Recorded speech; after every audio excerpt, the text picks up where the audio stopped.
Pour empêcher les gens de passer, on utilise ce qu'on appelle la garde. Alors il y a différents types de garde. Ici, je suis en garde ouverte. C'est la première garde qu'on va voir. La garde ouverte, il faut comprendre qu'on est complètement détaché de la personne. Et j'utilise mon bouclier. Quand je dis bouclier, je parle de mes pieds, mes genoux et mes bras. Okay? Et ces trois couches, au final, forment un bouclier qui protège mon torse et ma tête. La personne va se confronter à mon bouclier et j'essaye toujours de m'aligner à la personne. Si elle se déplace, je me déplace avec. Je vais toujours m'aligner à la personne. Je ne veux pas la laisser se déplacer et attendre. Okay? Puisque son objectif, c'est de contourner mon bouclier pour atteindre le flanc. Donc on se replace. La position de base de la garde ouverte, c'est les pieds et les talons surtout dirigés vers les épaules de l'adversaire. Il faut comprendre que la posture de l'adversaire, elle est assez basse parce qu'elle veut atteindre nos jambes ou nos bras avec ses mains. Donc il est penché un petit peu plus, voilà. Donc la personne vient s'attacher à mes jambes pour pouvoir contourner mon corps et avoir un contrôle. Okay? Mes pieds et mes talons sont dirigés vers les épaules, pas vers les hanches, ni plus bas. À chaque fois que mes pieds descendent, la personne peut contrôler mes chevilles et faire tomber quelque part la première couche de mon bouclier. Ensuite, j'ai plus que mes genoux et mes mains pour essayer de me défendre, ce qui est relativement compliqué. Les pieds sont vraiment puissants ici pour se défendre. Comme j'ai dit, quand vous tournez et vous suivez la personne, pour suivre la personne, c'est assez simple. Elle se déplace et vous allez ouvrir un bras, donc ouvrir le coude du côté où elle se déplace, ramener le coude opposé contre vous et puis monter un tout petit peu le bassin et décaler votre bassin en appuyant sur les coudes. Comme ça. Ok ? Évidemment, de toutes les manières, pour suivre, c'est une manière efficace mais fatigante et la personne, si elle va vite, on a de la peine à la suivre. C'est pour ça qu'on a un concept. Quand on est en garde ouverte, on essaye de réceptionner l'attaque, donc de bloquer l'attaque. Par exemple, il vient pousser sur une jambe pour essayer de me faire tomber sur le flanc, okay, pour pouvoir me contourner plus facilement et faire tomber ce bouclier. Ici, je vais bloquer son attaque. Et ensuite, le grand concept, c'est de s'attacher. Okay? Si je m'attache, ou je pose mes pieds sur lui, ici, et qu'il se déplace, j'ai pas grand-chose à faire à part monter légèrement le bassin pour pouvoir le suivre. Okay? Faut comprendre que s'attacher, quand vous êtes en garde, c'est le plus important. Dans le jiu-jitsu brésilien, quand vous êtes au sol, tout se joue en termes de distance. C'est-à-dire que si vous n'avez pas de contact avec la personne, il faut simplement la suivre. Mais vous êtes en danger et la personne qui est debout, elle est un peu plus, elle a plus d'avantages que vous parce que vous êtes sur le dos, vous n'êtes pas très mobile. L'idée ici, c'est de suivre et une fois qu'on l'a suivie, elle va forcément nous attaquer. Au bout d'un moment, elle va établir un contact. C'est elle qui va établir le contact. C'est pas spécialement vous. D'accord ? En tout cas, en garde ouverte, c'est difficile d'avancer. On est sur le dos. On n'est pas en garde assise. La garde assise, c'est ça. Et là, oui, je peux effectivement me déplacer. Dans tous les cas, la personne va venir s'attacher. Notre objectif, c'est de comprendre ce qu'elle essaie de faire le plus tôt possible. D'accord ? On appelle ça cadrer la garde.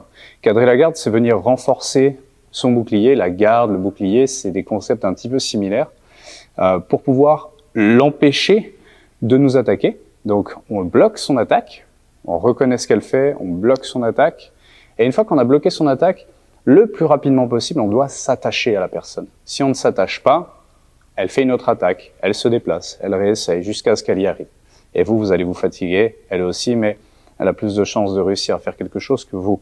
Donc, vous bloquez, je vais vous montrer ça tout de suite, vous vous attachez, et le gardien, une fois qu'il est attaché, il peut déséquilibrer. C'est l'objectif du gardien, c'est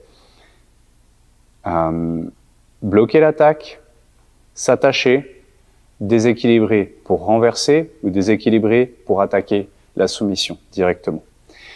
Donc dans cette version-là, en garde ouverte, donc Steve va pousser une jambe avec sa main et me contourner. Ça, c'est une technique de passage de garde plutôt classique de, quelque part, rendre une jambe inactive, de l'empêcher de bouger puisqu'elle est collée au sol pour empêcher la personne de se défendre. Elle n'a plus qu'un demi-bouclier quelque part. D'accord?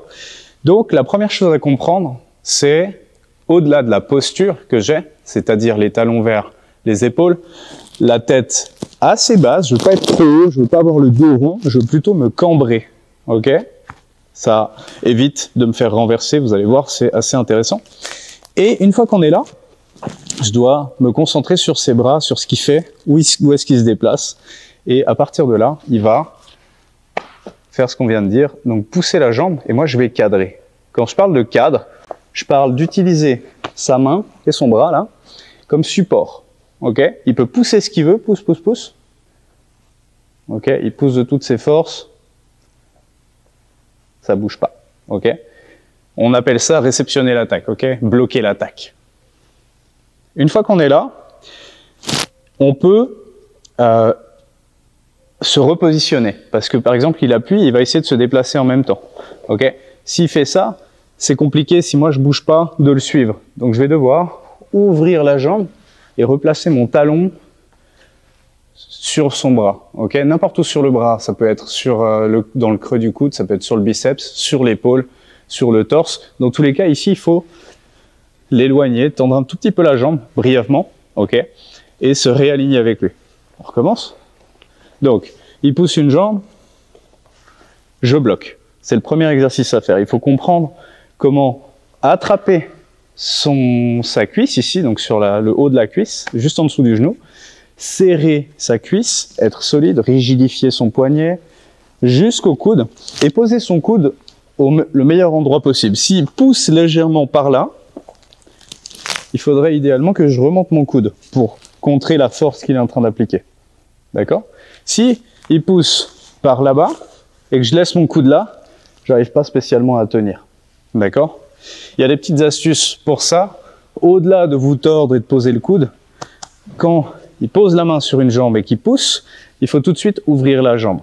Ok? Tendre la jambe quelque part. Ça ramène légèrement le genou vers vous et ça l'empêche de tirer la jambe vers lui. Ok? Donc, il pousse et je contre.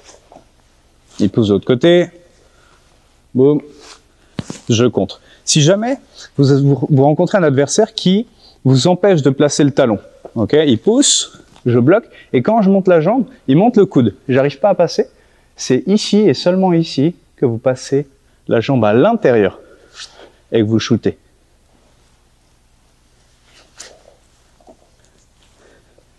Boum.